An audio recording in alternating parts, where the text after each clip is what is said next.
स्वागत है आपका सफ़रनामा ज़िंदगी विद उर्वशी के साथ। अभी तक हम पिछले कुछ पार्ट्स में बात कर रहे थे आत्महत्या क्यों, कैसे, आत्महत्या के बाद क्या होता है। अभी मैंने इन टॉपिक्स पे बड़े संक्षेप में बात की है। अगर आप इन टॉपिक्स पे बड़ा विस्तृत रूप से बात करना चाहते हैं या सुनना चाहते हैं या कोई जानकारी लेना चाहते हैं तो आप कमेंट कर सकते हैं। लेकिन मैंने इस पार्ट को इसलिए बनाया कि कभी कभी हम स्त्रियों की या हम बच्चों की एक आदत होती है कि हमारे घर का जो मुखिया होता है, हमारे जो पिता होते हैं, हमारी जो माँ होती हैं या जो हमारा घर का पूरा खर्च चला रहा होता है, हम उससे अपनी ज़रूरतों की लिस्ट तो दे देते हैं। क्योंकि कि हमको ये भी चाहिए, हमको ये भी चाहिए, हमको ये करना है, हमको वो करना है, हमको पत्नी है, हमको साड़ी भी लेनी है, हमको जेवर भी लेने हैं, हमको हर चीज़ लेनी है, या हमको महंगे कपड़े लेने हैं। बच्चे अपना अलग से बता रहे हैं। लेकिन हम घर के मुखिया से ये नहीं पूछते कि आपकी सैलरी कितनी है, आप मुख्यतः कितना आपको सैलरी मिल रही है और हम उस सैलरी के हिसाब से उससे क्या अपेक्षा कर रहे हैं, वो कमा कितना रहा है और हम उससे खर्चे के कितने की मांग कर रहे हैं, क्या डिमांड कर रहे हैं। वो आपकी ज़रूरतों को पूरा तो करता है, पर वो आपकी ज़रूरतों को कैसे पूरा करता है, कहाँ से पूरा करता है, कहाँ से वो पैसा लाता है, किस जगह से उधार लेता है, ये चीज़ें भी मायने रखती हैं। आत्महत्या करने वाला व्यक्ति कभी कभी जब वो सभी के बारे में सोचने लगता है, सबकी ज़रूरतें पूरे करने लगता है, आवश्यकता से अधिक खर्च करने लगता है, आवश्यकता से अधिक सोचने लगता है, तब होता ये है कि वो व्यक्ति परेशान होता है। इसलिए घर की जो महिलाएं हैं, जो धर्मपत्नी हैं, जो अर्धांगिनी हैं, जो बच्चे हैं, उन्हें ये ज़रूर पूछना चाहिए या ये ज़रूर जानना चाहिए कि पापा के पास पैसे हैं या नहीं हैं। हमारे पति जो हमारी चीज़ों की या हमारी ज़रूरतों को पूरा कर रहे हैं, ऐसा तो नहीं है वो मानसिक रूप से परेशान हैं और हम उन पर अपनी ज़रूरतों की लिस्टों को लादे दे रहे हैं।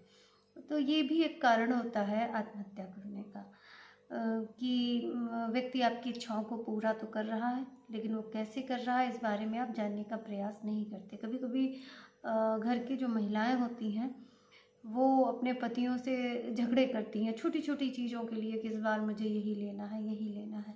लेकिन कम से कम एक बार ये भी सोच लें कि उनका जो फाइनेंस कंडीशन है, जो उनकी आर्थिक स्थिति है, वो उस चीज़ को गवाही दे रही है कि नहीं दे रही है। अगर हाँ तो बेशक लें, अगर नहीं तो आप समझदारी के साथ काम लें कि क्या ज़रूरी है, कौन सी चीज़ हमारी ज़रूरत में है, और उस तरीके से ही आप अपने पति का सहयोग भी करें या आप अपनी पत्नी का सहयोग करें, या जो घर का मेन मुखिया है, जो घर के सभी खर्चों को चला रहा है, उसके बातों को समझें ज़रूर।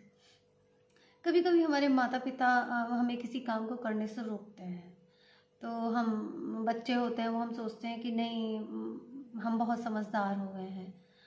लेकिन जब आपके माता पिता किसी काम को करने से रोकें तो आप एक बार ज़रूर सोचें कि आपके माता पिता आपको क्यों रोक रहे हैं, क्योंकि जितना जीवन आप अभी जिए हैं उससे दोगुना जीवन वो जी चुके होते हैं। अगर आप 20 साल के हैं तो लगभग 50 साल के आपके माता पिता हैं। और जीवन का अनुभव किताबें नहीं देती, जीवन का अनुभव समय देता है, परिस्थितियाँ देती हैं कि आप उन परिस्थितियों में कैसे जीते हैं, कैसे निकल के आए हैं। इसलिए आप अपने बड़ों की बातों को ज़रूर सुने, गंभीरता से सुने और उन पर विचार भी करें कि मेरे पिता या मेरी माँ मुझे इस काम के लिए क्यों रोक रहे हैं। कारण समझें। अगर आपको नहीं समझ में आता है तो उस बात पर बैठकर बात करें, और इस तरीके से आप इस तरीके की होने वाली घटनाओं को कम किया जा सकता है। अब बचता है कि आवश्यकता से अधिक बेवजह की ज़रूरतों के लिए पीछे भागना, तो जीवन नश्वर है, कभी भी समाप्त हो सकता है। इसलिए जीवन को संतुष्टि के साथ जीना पसंद करें, जीवन को आराम से जीना पसंद करें, जो है उसमें मुस्कुराना पसंद करें, जो नहीं है उसके लिए अफसोस करना बंद कर दें, जो है उसे संभालें। कभी कभी हम उस चीज़ के पीछे भागते हैं जो चीज़ हमारे पास नहीं होती, और उस चीज़ को छोड़ देते हैं जो हमें संभालनी चाहिए। तो इसी के साथ मैं इस टॉपिक को ख़त्म करती हूँ। अगर आपका कोई प्रश्न हो तो आप कमेंट कर सकते हैं, लेकिन हाँ, आत्महत्या ना करें। आत्महत्या एक दुराहे पे खड़ा हुआ एक ऐसा कृत है जो आपको जीवन के साथ भी संतुष्टि नहीं देगा और जीवन के बाद भी संतुष्टि नहीं देगा। अगर आप मर जाते हैं और मरने के बाद आप भूत योनि में पहुंच जाते हैं या आपको अपना जीवन उस योनि में जीना पड़ता है तो वो बहुत कष्टप्रद होगा। तो इसलिए परिस्थितियां हैं, उनसे लड़िए, झगड़िए, संभलिए, गिरिए और फिर नए साहस के साथ उठिए। मरना किसी समस्या का हल नहीं हो सकता। अगर हम मरने के बारे में सोचते हैं तो हम मूर्ख हैं। आपके साथ कोई है, कोई मरना चाहता है, आपको लगता है वो डिप्रेशन में है, आप उसका साथ दें, उसके साथ चलें, उसको वक्त दें, उसके साथ बैठें, उसको समझाएं।